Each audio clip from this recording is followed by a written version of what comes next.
En este video nos centraremos en la teoría del desarrollo moral desde la perspectiva del psicólogo Jean Piaget y desde la perspectiva del psicólogo Lawrence Kohlberg. Centraremos una pregunta principal que será ¿en qué consiste el desarrollo moral de una persona? Y dicho eso, también estaremos dejando el enlace de un video donde se explican ambas perspectivas de la teoría.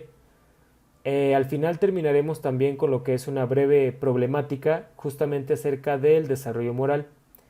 Y bueno, como introducción desde la perspectiva de Piaget, él se basó en dos aspectos del razonamiento moral, estableciendo varias etapas. Esta forma de entender el proceso moral se conoce como teoría cognitiva evolutiva, a la que él llamaba.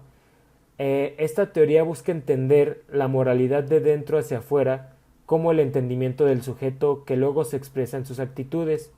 Explicó que para entender la moralidad del sujeto no solo es necesario introducirse en su discurso, sino más bien que era esencial definir su estructura cognitiva, es decir, la lógica y los patrones del pensamiento que rigen el entendimiento moral básico del individuo, cuando un individuo tiene conciencia de lo que es bueno y de lo que es malo.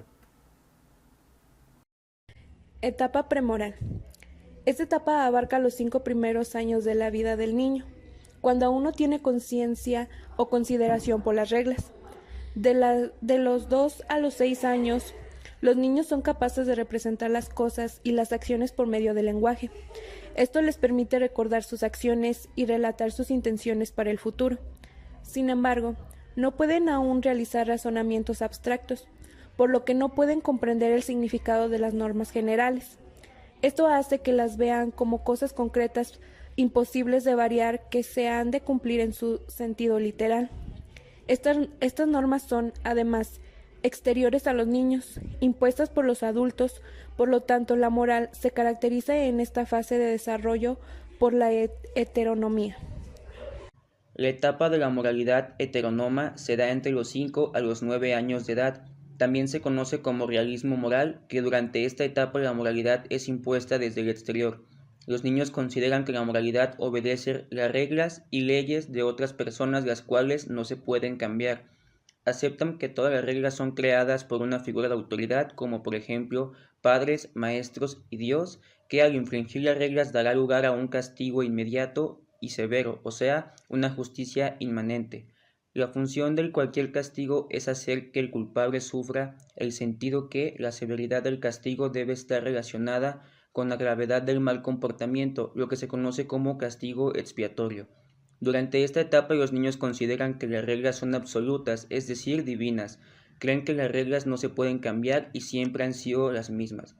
El comportamiento se juzga como malo en términos de las consecuencias observables, independientemente de las intenciones o razones que motivaron dicho comportamiento. Por lo tanto, una gran cantidad de daño accidental se considera peor que una pequeña cantidad de un daño deliberado. De los 12 años en adelante, los niños sufren cambios biológicos y psicológicos radicales. Se produce la maduración sexual, pero también una maduración biológica que potencia el desarrollo intelectual y moral. Los niños en esta etapa se convierten en adolescentes y sus estructuras de conocimiento permiten ya las generalizaciones y la realización de operaciones mentales abstractas. En esta etapa surgen sentimientos morales personalizados, como la compasión o el altruismo, que exigen la consideración de la situación concreta del otro como un caso particular de la aplicación de las normas. Gracias a esto, la rigidez de aplicación de las normas y conceptos morales se completa el paso de la presión adulta al control individual de la propia conducta. El adolescente formula principios morales generales y les afirma de un modo autónomo frente a las normas exteriores. Todo esto se realiza de un modo personal y depende del desarrollo de su inteligencia y desarrollo social y emocional.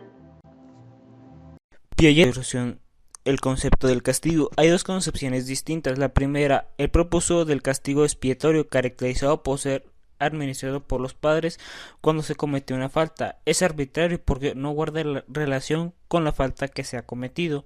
Si un niño pequeño elige el castigo, no le dará un castigo justo porque en la etapa premolar no son capaces de calibrar ese castigo.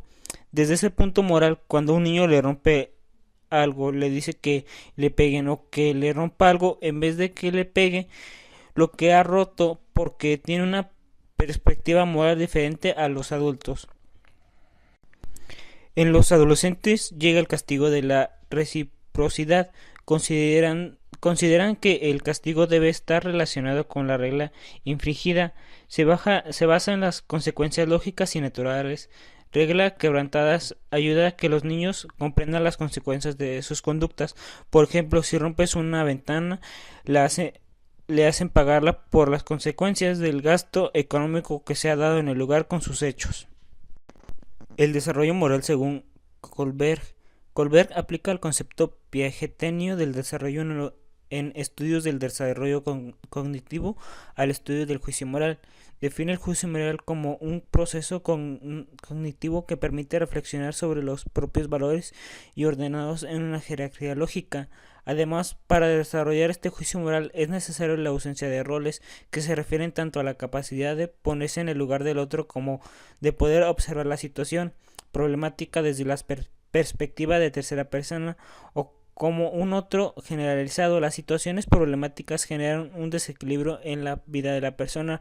Lo que deberá hacerse es buscar restaurar el equilibrio, calificando sus creencias y justificaciones y su decisión. Kohlberg descubrió que el razonamiento moral parece evolucionar y complicarse progresivamente a lo largo de la adolescencia y hasta la edad adulta joven, ya que depende del desarrollo de ciertas capacidades cognitivas que evolucione según una consecuencia invariable de 3 niveles. Cada uno de ellos está compuesto de 2 morales distintas. Utilizó el concepto estadio para referirse a la manera consciente que una persona tiene de pensar sobre un aspecto de realidad. Esto se caracteriza por que implican diferentes cualitativas en el modo de pensar. Cada uno es un todo, estructurando, formando una secuencia invariable y son integraciones jerárquicas. Cada etapa refleja un método de razonamiento frente al planteamiento de dilemas morales. La metodología empleada para determinar en qué estadio se encuentra una persona es la entrevista sobre juicio moral, que consiste en ponerse 3 dilemas morales hipotéticos y realizar una serie de preguntas directas para identificar qué estadio se encuentra en la persona. No importa mucho el contenido de la respuesta, sino la forma, es decir, el razonamiento empleado. El caso propuesto más conocido es el dilema de Haynes. Kohlberg afirma que a pesar del vínculo estrecho entre desarrollo moral y desarrollo cognitivo, el crecimiento de este último no era suficiente para generalizar el desarrollo moral y que la mayoría de los adultos nunca llegarían a pasar de la etapa 5 del desarrollo moral. Se da entre los 4 y los 11 años de edad. Sin embargo, cabe la posibilidad que algunos adolescentes y adultos se encuentren en este nivel. Se caracteriza por las personas actúan bajo controles externos, obedecen las reglas para evitar castigos y obtener recompensas o por egoísmo. En esta etapa, la bondad o la maldad de un acto depende de sus consecuencias. En este sentido, los actos que el niño realiza son siempre pensando en evitar el castigo.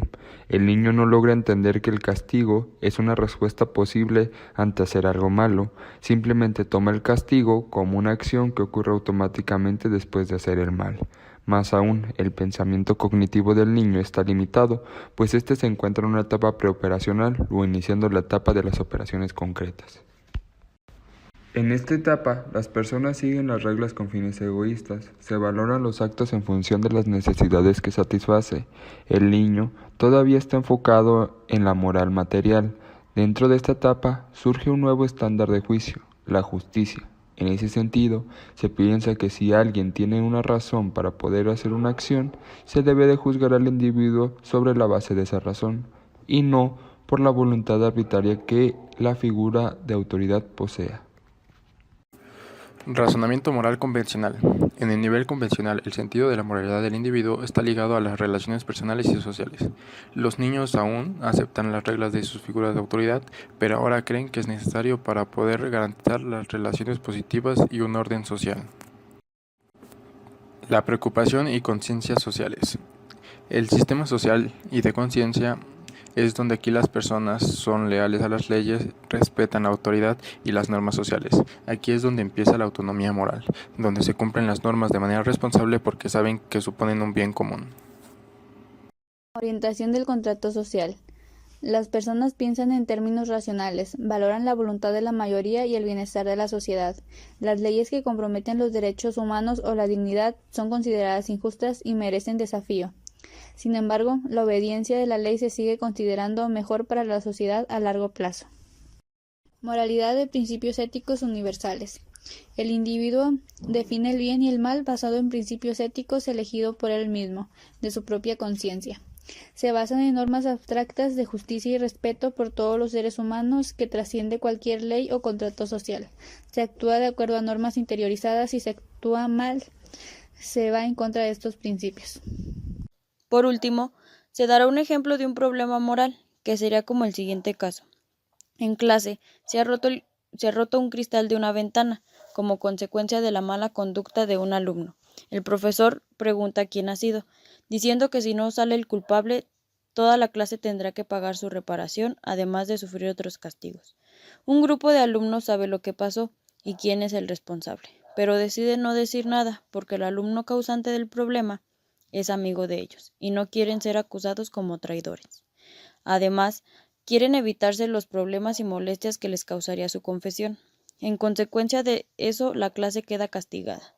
¿Es correcta la conducta de esos alumnos? ¿Qué harías en un caso similar? Bueno, principalmente esta mala acción que se tuvo por parte de los amigos, ya que por culpa de ellos y de no hablar con la sinceridad que corresponde, todo el salón fue castigado, y lo que se tuvo que hacer primordialmente fue hablar con la verdad, explicar lo que pasó y que el alumno estuviera consciente del problema que hizo y que se atuviera las consecuencias. De mi parte, yo por ética hubiera hablado con la verdad, le explicaría al profesor lo que pasó y aunque fuera mi amigo, pues haría lo correcto.